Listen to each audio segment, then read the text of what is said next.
उसके बारे में आदरणीय राष्ट्रीय अध्यक्ष जी ने लगातार कहा।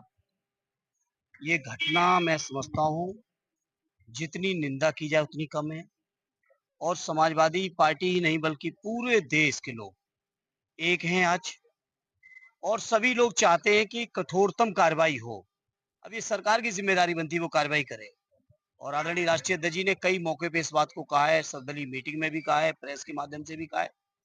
हम समाजवादी लोग देश के साथ है, सरकार के साथ है, सरकार फैसला ले और कठोरतम कार्रवाई करे। ये जो दुर्भाग्यपूर्ण घटना हुई है, इस घटना का मुंहतोड़ जवाब होना चाहिए। मंत्री ओम प्रकाश राजभर ने कहा कि पूर्व मुख्यमंत्री अखिलेश यादव की राजनीति जातीय जनगणना से डरी हुई है, इससे आप क्या कहेंगे? अब उनके बारे में क्या कहें, और आप लोग भी पता नहीं क्यों इतना मऊ का रिजल्ट को देख लिया करिए। और जहां तक जाति जनगणना का सवाल है, तो ये जनगणना जब सद्य नेताजी, सद्य शरद जी, आदरणीय लालू जी ने किस समय शुरू की थी, हम लोगों को भी मौका मिला था सदन में उन लोगों की बातों को सुनने का। लगातार समाजवादियों की मांग रही है और समाजवादियों की जो एकता है, पीडीए की जो एकता है, आदरणीय अखिलेश यादव जी का जो शानदार नेतृत्व और जिस नेतृत्व पे भरोसा है आज पीडीए को, उसके दबाव में जाके प्रधानमंत्री जी ने और केंद्र की सरकार ने घोषणा की है। और हम लोग चूंकि लगातार इस बात की मांग करते रहे, तो हम इस घोषणा का समर्थन भी करते हैं। साथ ही ये उम्मीद करते हैं कि हेरा फेरी नहीं होगी। जैसी वोटर लिस्टों में सुनने को मिलती है, वैसी हेरा फेरी जाति जनगणना में नहीं होगी। निष्पक्षता के साथ, सच्चाई के साथ ये जनगणना हो, ये पूरा पीडीए परिवार चाहता है, पूरा देश चाहता है। पहलगाम घटना के बाद में जिस तरह समझौता को रद्द किया गया है, सरकार ने एक फैसला और लिया है जो बच्चे के बाद उनको आयात निर्यात। देखिए, सरकार के बारे में ये इस घटना के बाद पूरे देश के लोगों ने कहा है, हमारी पार्टी ने बहुत मजबूती से कहा है, सरकार जो भी कठोरतम फैसले लेगी हम साथ हैं। तो उसमें नहीं समझता कि किसी फैसले विशेष के लिए कोई नई बात कहने की आवश्यकता है। अरे कोई लूट भ्रष्टाचार बोल दो यार। के साथ अभद्रता हुई है, पगड़ी उछाली गई, क्या कहेंगे? ये भारतीय जनता पार्टी के लोगों की हमेशा यही नियत रही है। आप सोचिए, ये केवल व्यक्तिगत तौर पर राकेश टिकैत साहब की ही नहीं, बल्कि पूरे किसान परिवार की, किसान समुदाय का अपमान हुआ है। और मैं समझता हूँ किसान समुदाय के लोग, किसान परिवारों के लोग कभी अपनी पगड़ी का अपमान बर्दाश्त नहीं करेंगे और जवाब देंगे। जहां बीजेपी के लोग राकेश टिकैत जी की पगड़ी उछाल रहे हैं, वहीं समाजवादी लोग जाके पगड़ी पहना के और उनका सम्मान करने का भी काम कर रहे हैं। इस बात को पूरे देश और प्रदेश के लोग देख रहे हैं। वन नेशन वन इलेक्शन पे आप क्या सोचते हैं?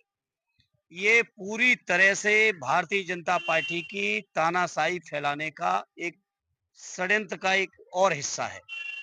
और चूंकि मैं स्वयं उस समिति में हूँ जो जेपीसी का गठन है, ये पूरी तरह से गैर संवैधानिक है। संवैधानिक तौर पर ये संभव ही नहीं। बाबा साहब ने जो संविधान बनाया, उस संविधान में जो प्रावधान है, उन प्रावधानों का ये खुला उल्लंघन है।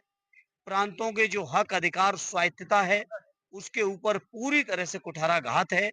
और जो तर्क दिए जा रहे हैं वन नेशन वन इलेक्शन के, कोई तर्क वाजिब नहीं है, कोई तर्क लॉजिकल नहीं है। केवल बीजेपी के लोगों के पास जो उन्होंने वादे किए थे 14 में, 19 में, 22 में, 17 में, कोई वादा पूरा नहीं कर पाए।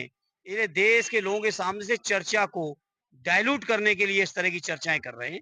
बाकी इस बिल में ऐसी कोई जरूरत नहीं है जो बिल आए। बिल्कुल हो रही है। मैं कहां से गिनाना शुरू करूं आपको? सेंट्रल गवर्नमेंट के पदों से गिनाना शुरू करूं, वाइस चांसलरों से गिनाना शुरू करूं, पीएसयूज में जितनी संस्थाओं में बड़े बड़े पद हैं वहां से गिनाना शुरू करूं, जितने भी देश के बड़े बड़े आयोग हैं उन आयोगों से शुरू करूं, या हर स्तर पर न केवल उनके हक अधिकार मारे जा रहे हैं, बल्कि जहां कहीं भी मौका मिल रहा है वहां अपमान हो रहा है। अगर हम बात करें इलाहाबाद की, तो वहां पे दलित नौजवान को जला दिया जाता है। बात करें हम आजमगढ़ की, तो आजमगढ़ में थाने के अंदर हत्या कर दी जाती है नौजवानों की। बात हम करें यहाँ अयोध्या फैजाबाद की, तो यहाँ की दलित बेटियों के साथ क्या हुआ।